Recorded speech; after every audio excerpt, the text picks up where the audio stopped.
जी आज ईद की शाम है तो अब खाने का जो है ना वक्फा शुरू हो गया है। ये आप देख लें कितने खाने। इसमें जो है ये ज़्यादातर बकरे ईद की वजह से गोश्त, बकरा, मुर्गी भी देख लें, ये चीज़ें हैं। और ये सारा वेजी माल है, वेजी। तो अगर मीट खाना हो तो इस तरफ आ जाओ। ये पहले मैंने दिखाया भी है जैसे बन रहा था।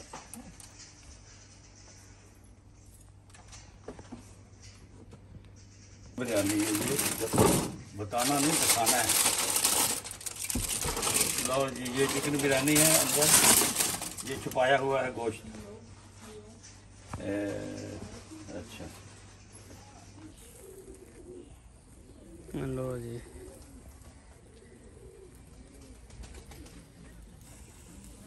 ठीक है ये तस्वीर। हाँ जी, हाँ जी, जबरदस्त। अजय भी चल रही है।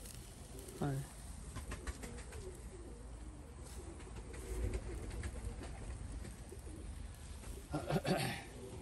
ग्रेले जिथे मर्जी रेड़ के लै जाओ। हाँ नहीं ਇਹਦਾ ਇਹ ਫਾਇਦਾ। खैर मुबारक दी खैर मुबारक।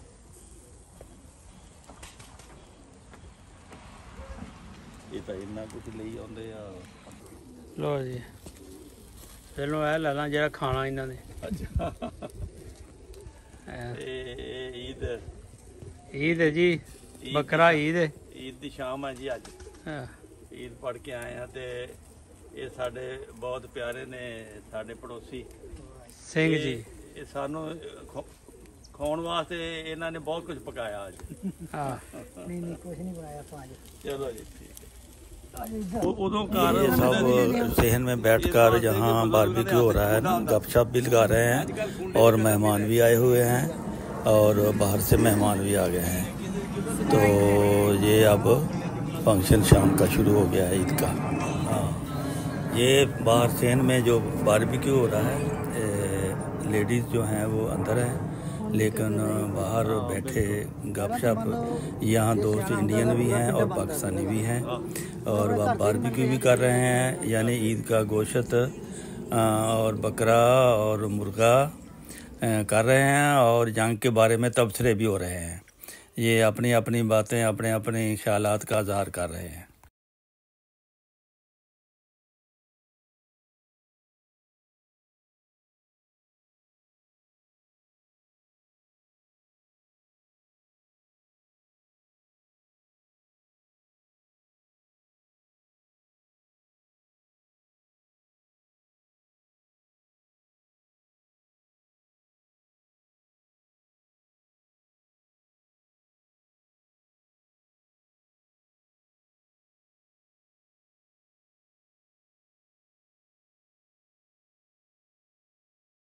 गए हैं आप? गए?